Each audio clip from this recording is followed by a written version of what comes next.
Welcome back to Touchdown Tech. This is episode 6.5-ish. Yeah. Adam, you want to tell them about that, or you want me to do it? I'll tell them about it. We had some technical difficulties, and by technical difficulties, we mean the video floated off into the void, and we couldn't find it. The recording software did not do its job. So we have had to refilm this episode, which was a pain because we had it filmed Tuesday with our special surprise guest that we're going to have later in the episode. Hint, hint. And we were freaking out because we didn't want to have to, drag someone back in here a second time because we know these guys are busy. But we're so thankful for him coming on. We'll talk about that later. Overall, though, it's been a stressful situation. Yeah, it was definitely humbling, but like Coach Wilder would say if he was here, you have some adversity sometimes. Sometimes you get punched in the mouth. It's how you respond to that adversity. So we're responding with a retake on a Thursday afternoon. So to get into the actual content of the podcast, Tennessee Tech continues to dominate. They're 4-0 now. They're ranked 9th nationally in the coaches poll, which is really impressive. It's the highest ranking they've ever had as a program. First time in program history. That's right. And they dominated yet again against TSU, a conference opponent this time, 35-8 final score. What do you take from that game overall? I take from it that Tech, they're a good team, but we take that from every game. Right. Overall, there were some mistakes we saw a few fumbles, stuff like that. Right. But overall, nothing to worry about. I mean, it was the first road game. Obviously, there was going to be some nerves. It was a little different. Yeah. But I think the team handled it well. I don't think that it's going to be a problem later on down the road. I don't think you're going to have more road games where you're going to make mistakes that might actually cost you a win. I think the team's fine. That's all I take from it, really. Yeah, you're right. It really wasn't a perfect game, per se, but it didn't need to be. It's on the road. It was the first road game. It was the first conference game. You need to go in there and get a win. Yeah. You need to start off 1-0 in the conference to catapult yourself to the goal of winning the conference championship one day. Yeah. The best way to do that is start out 1-0 in the conference, and they were able to achieve that. And to me, the way they did it was pretty. It was pretty in tune with what they are, what they identify as. Tennessee Tech's a team that's going to run it down your throat, and they're going to play tough defense and probably even force some turnovers, and that's exactly what they did. They ran the ball for almost 300 yards. They forced 3 turnovers, you know what I mean? So they got after it, and they won the game, and they dominated. There was never any doubt. So last episode we talked about, getting punched in the mouth. Might get tested a little bit, especially here on the road. And I don't see it as a punch in the mouth. I saw it more as a flick on the forehead, just a little. Yeah. And I think the team's fine, really. We probably will get tested a little later on down the road, especially when we face teams that aren't having head coaching problems and quarterback struggles. Right. But I think overall, team's fine, really. That's about all I can say about it. We can talk about guys who had great games, and we can talk about that. But overall, as a team, I really don't see there being much issue with this game. I know it's not as the dominant as we have faced other teams. We blew out Chattanooga, we blew out Davidson.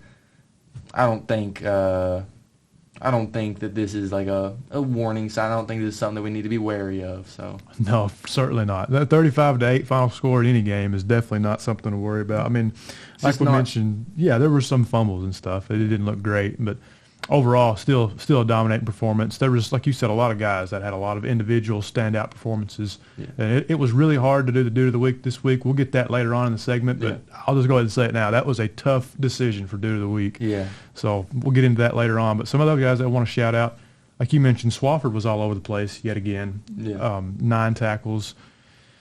Quintel Quinn had another good game. He is really, he's getting in a groove. Yeah. You know what I mean? I keep comparing him to Jalen Mitchell, but he's more of an explosive player than Jalen Mitchell was last year, to me, in my opinion. Jalen Mitchell was a 14, 15 carry guy, get you about 5 or 6 yards a carry, and that's what it was.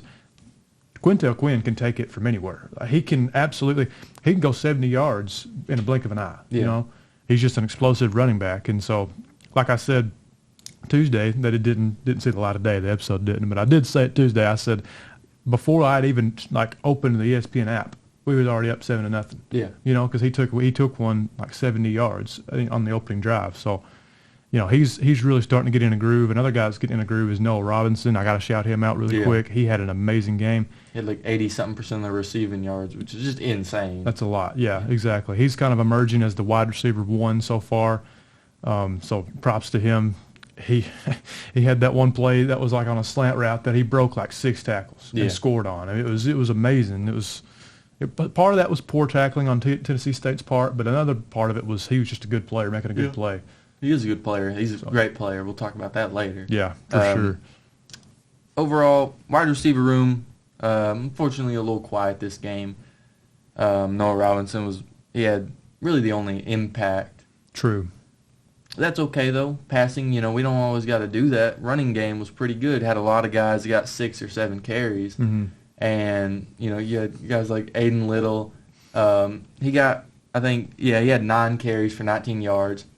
That, we want more production, but some guys have off games. That's okay. We have guys like Kekoa Jennings who had 6 carries for 71 yards. That's insane. That was the guy I was going to try to shout out. Yeah, Kekoa Jennings had a really good game, and he's kind of the unsung hero in the running back room, in my opinion. Now, we don't really talk about him as much, and we should, because he's a good player and he's a good back, and he's really had a lot of production this year. I think one of the things is this running back room is so deep and so good. Yes. That I think a lot of times coaches might game plan for 1 or 2 players, which leaves everything open for everyone else. That's why I think Little didn't have the game that he usually does. Mm-hmm. I think that they probably game planned for him a little more. Probably game planned for Kekoa running out the pocket. But I think overall, I think every guy's gonna have his day. That's one thing I really do like about this team is that every guy can have an opportunity to excel every game. I think one guy does good one game, coaches will start watching him, and then another guy's ready to pop up and hit him in the mouth when they least expect it. Well, yeah, the running back room is just so deep, so you really you don't know who's going to have the day, like who's going to be the hot hand. Yeah. And you got to feed that hot hand, whoever that is, for that particular day. And for Saturday, it was, Quintel Quinn for sure, Kekoa Jennings, another guy. It was nice to see Obi Sani back out there, man. Yeah. I really liked to see that. He got hurt last year against Gardner-Webb, when he first came in here, and we got the chance to kind of talk to him a little bit at practice. And Coach Wilder was like, when Obi comes back, the running back room is it's going to be even better. It's going to take a big step up, and he played really well for the first game coming off that injury. Oh yeah, no, absolutely. It looks a lot better. I mean, he had 8 yards a carry. Yeah, for sure. Insane. Yeah. This running back room is elite. That's the easiest way to put it. It's elite. That's the best word for it.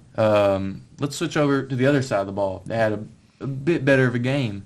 And the defense, they all played amazing. That defensive team or that defensive group is so good. It's amazing. I mean, that defensive group alone can win you so many games. Yeah. But it just helps that the offense is so explosive on the other side of the ball. That really helps. That makes the whole team better, and it makes you more balanced for sure. But that defense, man, I can't say enough about those guys. The guys up front, the defensive line, they're so deep, and the linebackers, of course, you got Swafford and Crummy. I mean, they're just good at all 3 levels. Yeah. And the turnovers is what stuck out in this game. You had 3 interceptions. Tim Kutras, he got him his first pick, of the season. That was nice to see. You got Andrew Smith taking a 96-yard touchdown back to the house off a pick 6. That was an amazing play. Jalen Shepard got an interception. So it was just a lot of different guys in that defensive backfield getting a chance to make a play on a ball and go make a play. And it's just really it just brings it back to like how much talent really is on this team, because they're just good at all 3 levels on defense, and just there's nothing that they are weak in anywhere. Absolutely not. And we could keep talking about this defense all day, but I think the fans have waited long enough. Who's the guest? Who is the guest? I'll tell you what, during his interview, he said that he loves having a defense that gets him the ball back. And that's exactly what this defense did. There's y'all's hint. Yeah. Can you guess? Player of the week that we have on the podcast, special guest interview, exclusive, Kekoa Visperas, the starting quarterback. Just the starting quarterback. Absolutely insane. He came on here twice. Yeah. Twice. Came back. What a great guy. That speaks to his character. I mean, let's go ahead and flip to that interview portion right now. That way we don't keep y'all waiting. Yeah. So I got some questions for you, Kekoa, kind of like we did with Tyler Wagner. I'll just go through them real quick, and we can just have a conversation back and forth. The first question is, why Tech? And I asked this with Wagner too. What made you come to Tennessee Tech? I really came to Tech because of Coach Wilder's drive. I feel like his motives were, very in line with what I wanted to do on the field and off as well. It kind of helped me find, a program that fits what I want to do after school or after ball is over for me. And then on top of that, the defense, giving the offense 7 more opportunities with football in the season, I thought that was huge and something that, I could use on my side of the ball. Absolutely, yeah, and they're dominating too, so that really helps you out. For sure. Did you take any other visits to anywhere else, or were you considering any other school, just out of curiosity? Nah, there wasn't no extra consideration. I'd say I honestly just kind of went into it with open arms, and whatever came. And that's impressive. Yeah, that's a good job of recruiting for that staff. So that's really cool. So your transition from Eastern Washington to Tech, I assume that was pretty drastic. Yeah, it was different. I mean, just as far as climate, you could say culture. A lot of different things. People talk different over here, and people care about ball, so that's been cool. Yeah, that's good. So the fans, you would say, pretty much embraced you pretty well, and you had good interactions with them so far. Yeah, no doubt. The people here are very respectful and have great Southern hospitality. That's awesome. Can't beat that. So, all right, I got a little bit more of a fun question for you. Out of everybody on the team, in the locker room, who's got the most personality? I'm just curious. Who's the guy? When you get him going, he just can't stop. We got a couple on our side of the ball, yeah. But Obi definitely has the most expressiveness. Noah's another one. Trey's another character. They all kind of have their own bits and pieces. Yeah. So you've developed some pretty good relationships with your teammates, I'm assuming, so far. Doubt, yeah. We talked Tuesday. You said Noah Robinson's your roommate. Yeah, that's really my boy. cool. Yeah. Kind of speak into that relationship a little bit. We came here on our official visit together, kind of like I said, and just kind of hearing his background and who he is as a person and what even brought him to Tech for a visit in the first place. I thought was super special to me. It said a lot. It spoke a lot about the staff without them even talking about that themselves, and so. He's my receiver. He kind of helped make my life-changing decision. So that's really cool that they got y'all kind of as a package deal there, and that was a good transfer class that they brought in. That's pretty obvious. You mentioned Drew, Coach Wilder's son, bringing him in and having him as a center. You guys are really close too to have that center quarterback exchange. Yeah. That's important in any football team, so that's really good. But yeah, Noah, to go back to him a little bit, it seemed like y'all found some connections against TSU this past week. He seemed like the go-to guy. Yeah, no, he definitely got open when he needed to, so that helped. There was one play where I don't know if it was a slant route, it was some kind of crossing pattern. He caught it, and he broke 6 tackles. Oh, yeah. And scored off of it. RPO glance, that worked. That's awesome, dude. That worked. So, all right, what about jersey combos? Because you guys have had some crazy jersey combos this year. I've been really impressed with the combinations that you guys have come up with, and I've enjoyed them all. What's been your favorite so far? Ooh, mine are the all whites, just personally. That's my personal favorite. Yeah, that's probably been the best in my opinion so far, but I think this game will be nice as well. I wish we weren't white pants, but Alex gets it done. He's the man, so right. Whatever he puts together, I'm rocking. A little purple out for this week, right? Yeah. That'll be cool. So besides football, Kekoa, what's important to you? Culture, family. I think family is everything, and that's just kind of how I was raised. My parents, my grandparents, and it kind of just goes down the chain. But my sisters are my world, and I'd do anything for them. And my mom and dad did a really good job of raising me and helping me understand the concept. Talking about something, you've played great start this season. It's incredible so far. Played great last year. You led the conference you led the FCS in completion percentage. How'd you even do that? That's insane. Kind of bouncing off what I said last time, it's definitely a mixture between the 5 that I had up front. They were a veteran group. They all graduated last season, and then we're also a veteran at receiver, and we had some dudes. Afton Chisholm went to the league, and he helped me out a tremendous amount of times. I couldn't even count. And on top of that, even in the backfield, we're a pretty big threat.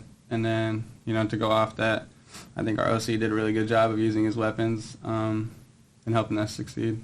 Yeah, speaking of weapons, when you came to Tech, I know a lot of guys transferred in. Y'all got a lot of new guys on the O-line. wide receiver, running back. What have those weapons been like? I mean, I know obviously you have a great connection with Noah Robinson, him being your roommate and all.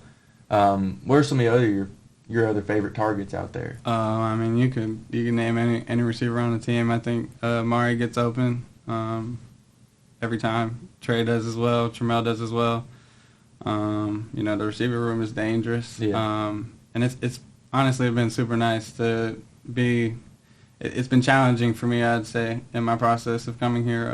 I had to be better to get them the ball. I wasn't around as many dynamic receivers, on the field at one time, and so that's something I had to transition and get better at as well. Yeah, I know in that first game of the year, there was like 12 guys that had a reception, which is absolutely insane.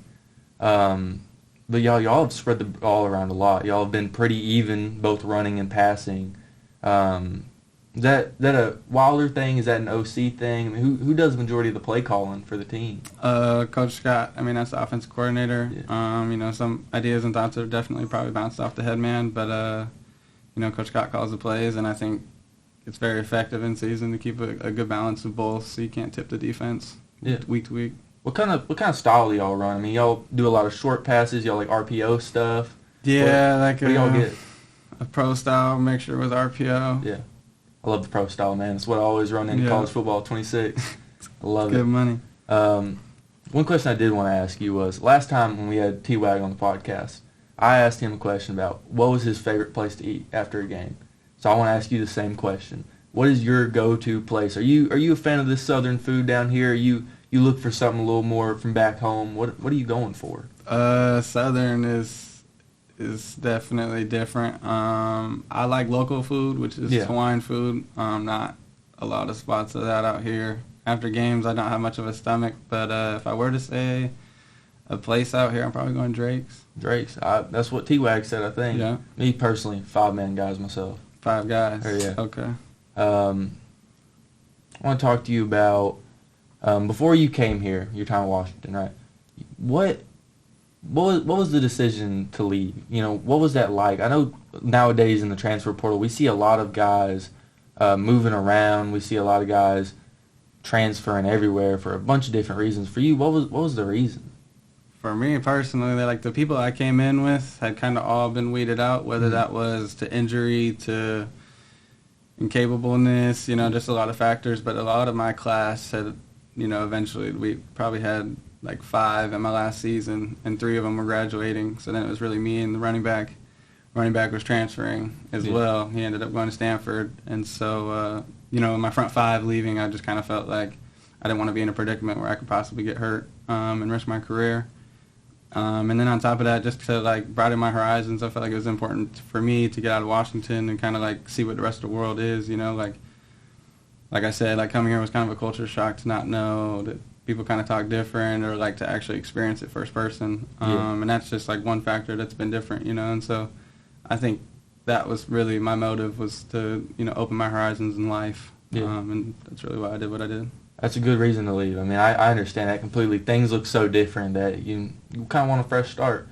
You talked about culture shock. What do you think the biggest culture shock when you first came here was? Was it the people talking? Because I know... Yeah, no joke. That's why I keep saying it. I went to the post office one time, and this girl, she had responded to me. So moral of the story, I went there, it wasn't my post office. So she was like, hey, this isn't your post office. But the way she had said it, I thought, she's coming off rude. And then I repeated it myself in my own tone, and I was like, oh, she's being nice. Yeah. And so that one really got me, because I was like, dang, what did I do to her? You know what I mean? It can definitely throw you for a loop. I completely understand that.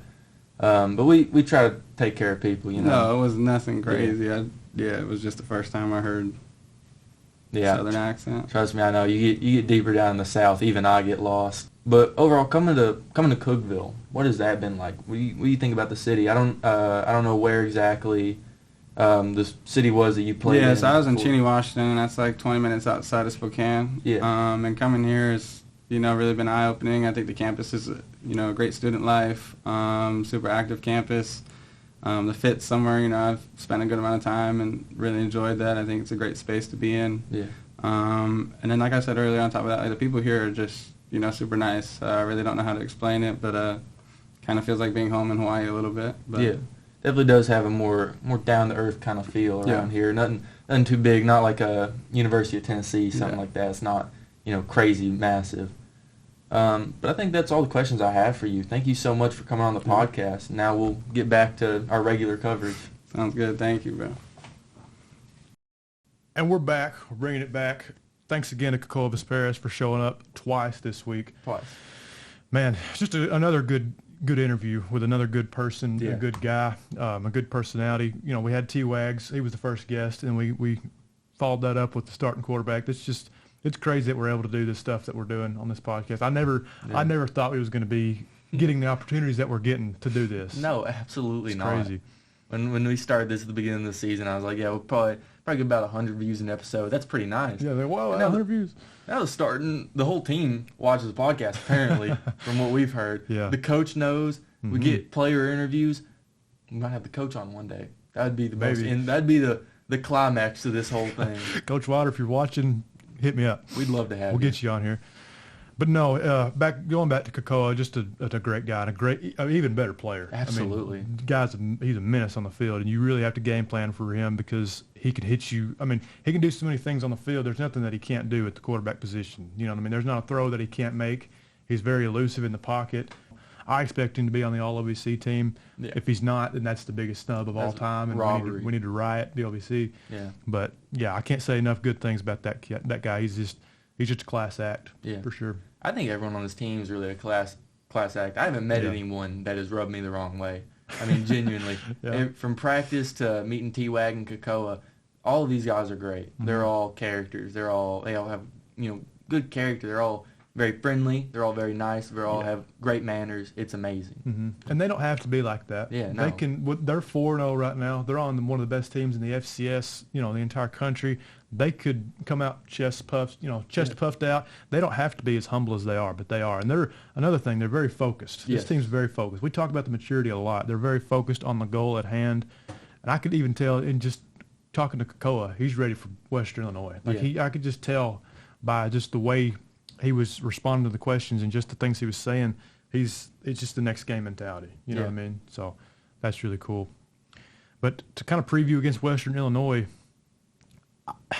we keep talking about the punch in the mouth. It is coming. Yeah. Every team goes through it. Every championship team goes through it. It's just not going to be this week. No. I don't think. That's just my prediction. I just don't see it happening. I don't either. Because I really don't. Western Illinois, all due respect to that team and that program, Eastern Illinois ran the ball for over 250 yards on them this past weekend. Yeah. I don't know what Eastern Illinois' rushing attack is like. I can tell you one thing, it's probably not as good as Tech's. I'd bet a $2 bill that it ain't better than Tech's. Yeah, I'll bet a $3 bill. That is a huge mismatch to me. And when a team cannot stop the run and you go against a team that is predicated on running the football with a multiple different running backs, the quarterback can take off and run. Tech will have 200 yards rushing on you in the first half, and you won't even know it. Yeah. You know what I mean? It's just they jump right on you, and that team starts so fast. So it's liable to be a long afternoon for the Leathernecks. They're called the Leathernecks. The Leathernecks. I don't like that. I don't either. That's not a good name. It doesn't sit right with me. Talking about their rushing game, though, I've done a little fact checking while you were A little talking. research. They have one guy who's got 95 carries for 420 yards. The next guy has 41 carries for 82 yards. So it seems like a one-headed horse. One man. Okay. Yeah. If you tell this defense that you don't have to stop one player, I've got faith in him. Absolutely. For sure. I feel like all 11 are going to be swarming to him for a lot of the majority of the game. Dude, Swafford and Theron are going to have that guy's number. I feel like they're going to feel for it. They're going to make him pay. I feel for him because Theron will set the edge, and then if the guy wants to go in between the tackles, then 19 will just meet you. Yeah, if he gets to the second level, Swafford's just going to be there to lay him out. Yeah. So I don't see us having much issue with these guys. No, there just doesn't seem to be a lot of separation with these OVC teams besides Tech. Yeah. Tech is, to me, far and away the best OVC team because I talked about it whenever I talked about it. I don't know if the episode aired or not, but I remember mentioning it in this room. I was like, Tech is ranked 9th in the coaches poll. Yeah. There's only one other team that's receiving votes to be in the top 25. That's Gardner-Webb. Yeah. And they're not in the top 25. You know what I mean? And you know who else was receiving votes in the top 25 when we beat them was Chattanooga. So just to put that into perspective, Tech is just running off and leaving the entire conference. Yeah, I think that has a lot to do with Tech's firepower on offense. Oh, certainly. It's incredible. You can't keep up with them.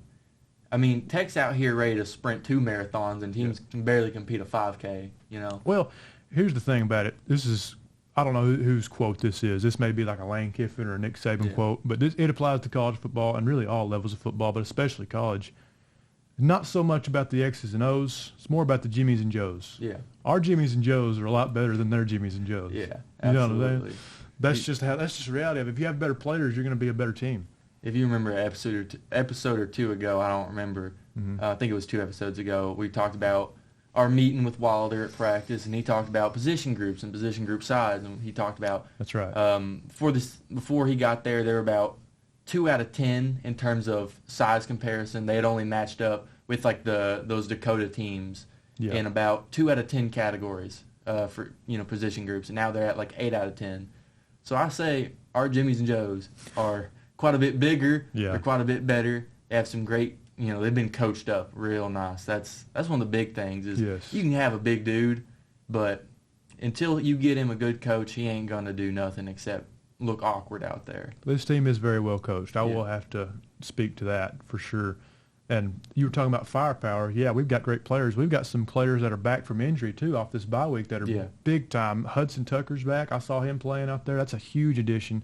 Ethan McLaurin is back. Both those guys on the defensive line. So now the defensive line is just even better. Yeah, even better. Obisani's back. That improves the running back room. So arguably the 2 best position groups on the team just got stronger because guys are coming back from injury. So even Kutris, when we went to practice, he was on the sideline with Obi. He's over there, and they came and talked to us. We had a great conversation with them. And Torrin Baker too. Yeah. Yeah.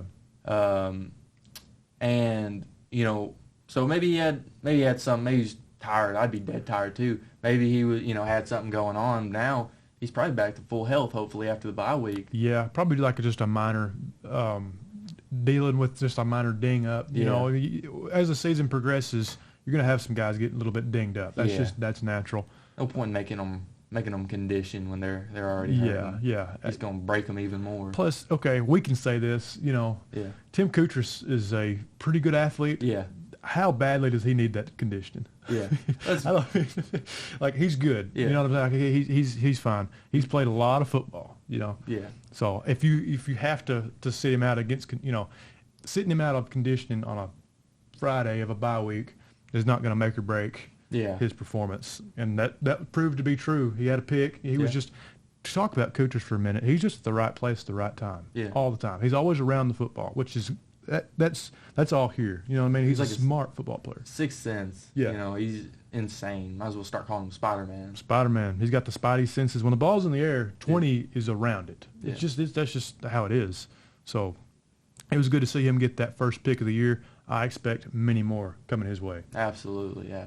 So lots and lots of individual performances this past Saturday. But there's 2 that really stuck out to me and you. Absolutely. We're going to go ahead and transition into Dude of the Week now. Dude of the Week for you, who do you got? I'm going to have to go with the one, the only, Noel Robinson. That's right. Kekoa's roommate, actually. That's a cool little tidbit. That is a little That tidbit. makes total sense. Though. Yeah. Wide receiver 1, quarterback 1. I feel like for quarterbacks, when they're picking a roommate, you either want another quarterback that you can kind of bounce ideas off of and talk about game film, or you want your number 1 wide receiver. Yeah. That's about only 2 options. Maybe your center, but I know them big boys like to stick together. Yeah. Oh, yeah. So I think your number 1 wide receiver is it. And Noel Robinson was the number 1 wide receiver. That he was. 7 catches for, I think, 86 yards, 84. Insane. I mean, he carried the passing game. Yeah. I think only 2 other guys had a single reception. Mm-hmm. So he was by and far really the only guy out there. Yeah, well, Kekoa spoke to the chemistry that they were able to build even when they took their visits to Tech. Yeah. Going back to the visit side of things, they've had that chemistry ever since they've committed to Tech, and that's been really good. They seemed to be in just total sync on Saturday. You know what I mean? Kekoa, whenever he needed to play, he was going to throw it to 3. Yeah. And Noah, he made a play every single time the ball came his way. So he's like I said earlier, he's really starting to emerge as that wide receiver one, and he proved that even more so on Saturday. So definitely big time credit to him. Yeah, so that's my dude of the week this week. What about you? Who do you have? Well, I thought a lot about it. You know what I mean? Swafford had a monster game. We've talked about Swafford. We've talked about Swafford. We've already gave it to him. Quintel Quinn, he was my guy last week, or 2 weeks ago, I think, against Davidson. He had another monster game. I thought about going, a few different routes. I thought about going Kutrus because it was his first pick. But I landed on one guy who's not been dude of the week all year, who made, to me, the play of the day. Yeah. The ball, TSU's driving. I'll just go ahead and paint the scene because I don't have the clip. I didn't go there. You know how to spin a yarn like no one else. That's right. You tell this story. Spin a yarn. Check this yarn out. Quarterback drops back from TSU. They're getting ready to score. They're fixed to add. They're finally going to put some points on the board. Yeah. And quarterback drops back. He looks to, I think this had been his right. He throws in the flat route, number 36. Mm-hmm. He's right there for it. Picks it off in stride. Takes it like 96 yards to the house. Made a couple men miss on the way there. So it didn't take me too long to actually realize Andrew Smith, dude of the week. Dude of the week. Congratulations to Andrew Smith and to Noah Robinson. That's their first dude of the weeks. Yeah. All year. That's what we try to do. We try to get guys involved. Yeah, two great picks. Absolutely. Noah Robinson, I have no doubt that he might come up again later on this year. Yeah. We're going to try to keep it spread out. We're going to try to diversify it, but I have no doubt that he could definitely pop up again. But both guys, great. Yeah. That's a great pick, really. Shout out Noah Robinson. Shout out Andrew Smith. Shout out Kekoa Visperas for coming on the podcast with us twice. Shout out Tyler Wagner. T-Wag. Because yesterday was his birthday. Yeah. Happy birthday to Tyler Wagner, the first guest on the podcast. So lots of guys to shout out today. I don't know. This was probably one of my favorite episodes. What do you think? It's pretty good. It's a pretty good episode. Pretty good. Yeah. I'm sure we'll have great episodes, but just having the starting quarterback, that's insane to me. Yeah. If you told me when I started this semester, I was dreading it. I didn't want. I knew I was going to be happy because I was getting to work for the Oracle and I was going to be taking some journalism classes. I was like, maybe this will not be too bad. Yeah. But if you told me at the start of this semester, when we started this podcast, that I am going to be interviewing the starting quarterback, a D1 quarterback for Tennessee Tech, I would have told you that you are a liar. That you are telling me a fib. I've never lied to you. Well, if you told me at the start of the season this is where this is going to end up, I would have called you a liar. I agree. I would have called myself a liar. I would have said there's no way. So we're just extremely, appreciative of all the support from Absolutely. the podcast, and the whole football team seems to be taking it in stride. So that's really cool. But we're going to have some more guests in the future, hopefully. That'd be cool. Hopefully we have, smooth recordings from here on out. Yeah. Now that we know, kind of what the problem is. So that's good. That's all the time we have for you guys today. Thank you so much for tuning in to episode 6.5. Thank you for watching and listening. We'll catch you next week.